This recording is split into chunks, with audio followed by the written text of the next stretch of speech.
Hello everyone. Today we are going to start with the basic of chemistry, which is the atom. So let's start. The atom. So let's see what the atom basically is. Atom क्या है? Atom is the smallest particle which makes up an element. Atom वो छोटा particle है जो एक element को बनाता है.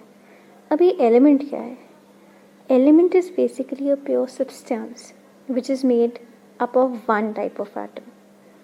Element एक ऐसा substance है जो purely सिर्फ एक type के atom से बनता है. ठीक है? So now we've come to know कि एक element क्या है. It is a combination of one type of atoms. अब हम जाते हैं atom की history में. Atom basically ग्रीस में 450 BC में डेमोक्रिटस एक साइंटिस्ट थे. उन्होंने कहा था कि दे आर स्मॉल पार्टिकल्स. ये छोटी छोटी थ्योरीज आई थी बट ये प्रॉपरली प्रूव नहीं हो पाया. According to many religious texts in India also it is said that बहुत पहले कन्नड़ा एक इंडियन साइंटिस्ट ने एटम को डिस्कवर कर लिया था. But still we can not make any speculations on it. Finally John Dalton ने 1800 में एक सक्सेसफुल थ्योरी दे दी एटम्स के बारे में, जहाँ से एटॉमिक केमिस्ट्री स्टार्ट हो गई. सर जॉन डाल्टन्स थ्योरी, उन्हें फादर ऑफ एटम भी कहा जाता है. उनकी थ्योरी ने फाइनली पेव कर दिया way for the further studying of the atom. Now let's see what the structure of the atom basically is. जब एटम के बारे में आगे और ज़्यादा पढ़ा गया तो पता चला कि it consist of 3 parts. Protons positively charged particles होते हैं, इलेक्ट्रॉन्स नेगेटिवली चार्ज्ड पार्टिकल्स होते हैं, and neutrons carry no charge. They are neutral in nature. So let's study more about them now. So we studied about the components now. Electrons are the negatively charged components, protons are the positively charged components, and neutrons are neutral.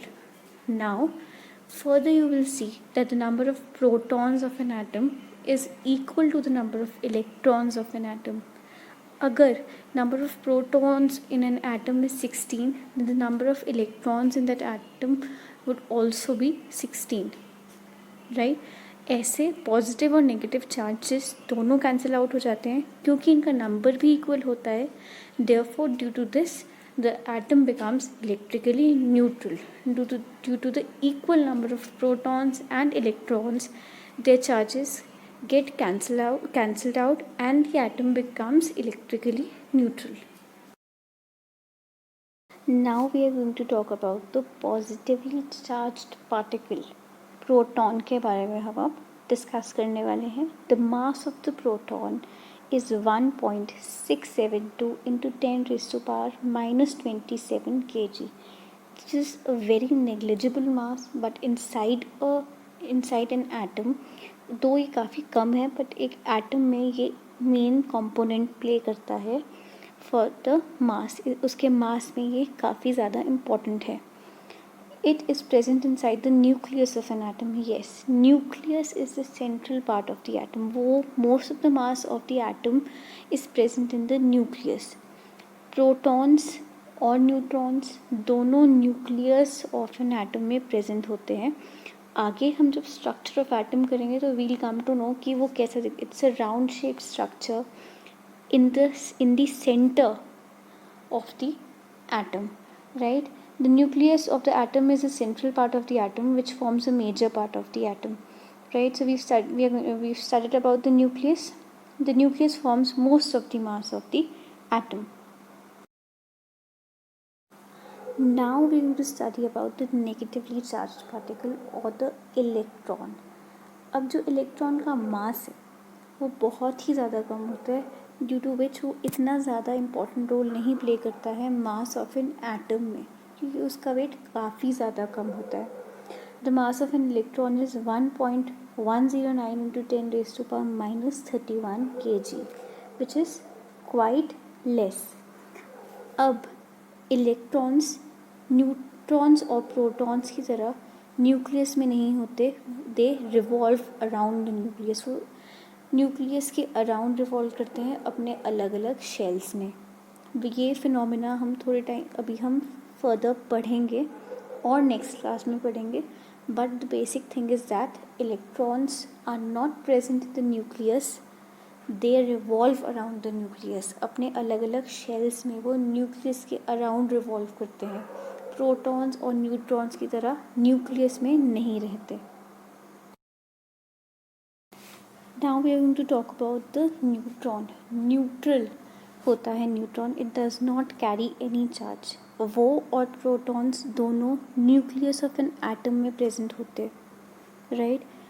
And apart from that neutrons और protons जो nucleus बनाते हैं, वही nucleus together atom का most of the mass create करता है। क्योंकि electrons का वेट काफ़ी नेग्लिजिबल होता है, इसलिए न्यूक्लियस यानी कि प्रोटॉन्स और न्यूट्रॉन्स का इकट्ठा वेट जो होता है वो most of the weight of the atom बनाता है। अब हम बात करने वाले हैं एटॉमिक नंबर और मास नंबर के कॉन्सेप्ट के बारे में। एटॉमिक नंबर बेसिकली वो नंबर है जो मेटल्स को और नॉन मेटल्स को यानी कि अलग अलग एटम्स को दिया गया है, असाइन किया गया है। ये आपको लर्न करना पड़ेगा obviously. Atomic number is equal to the number of protons and the number of electrons. यानी कि सोडियम का जैसे एटॉमिक नंबर है 11, ठीक है, आपको लर्न ही करना पड़ेगा 1 to 20। Make sure you learn all the atomic and the mass numbers. तो इसमें 11th जो एटॉमिक नंबर होता है वो होता है सोडियम का। तो सोडियम के प्रोटॉन्स भी 11 होते हैं एंड इलेक्ट्रॉन्स भी 11 होते हैं। जैसे कि एल्यूमिनियम का एटॉमिक नंबर 13 है, तो उसके प्रोटॉन्स भी 13 हैं और इलेक्ट्रॉन्स भी 13 होते हैं। न्यूट्रॉन्स का नंबर डिफर करता है। Now we'll talk about the mass number. Mass number है मास ऑफ द एटम, जो मेनली न्यूक्लियस से बनता है, थोड़ा बहुत उसमें इलेक्ट्रॉन्स का भी वेट रह जाता है। मास नंबर मेनली न्यूक्लियस का वेट है, यानी कि न्यूट्रॉन्स कैसे फाइंड किए जाते हैं। Neutrons is mass number minus atomic number. जैसे सोडियम का मास नंबर 23 है, you will have to learn the mass numbers in atomic numbers from 1 to 20। उसका चार्ट मैंने आगे दिया है। नाउ सोडियम का मास नंबर है 23, सो सोडियम के न्यूट्रॉन्स कितने होंगे, 23 माइनस 11, 12। सोडियम के 12 न्यूट्रॉन्स हैं, जबकि उसके protons and electrons are 11 as the atomic number is also 11. So mass number is mass of the atom, right? Atomic number जो है it is denoted by the alphabet Z and mass number is denoted by the alphabet A. Every atom, हर एक atom को symbols assign किए गए हैं। ये symbols abbreviations हैं or they are short forms of the actual name of the atom. So you can go through all these symbols.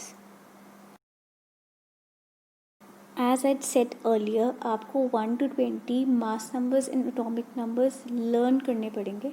So atomic numbers are just the serial wise arrangement of all the atoms, and mass number is the mass of all those atoms. So I have marked all the atoms with their atomic numbers and mass numbers from 1 to 20, so you can go through it.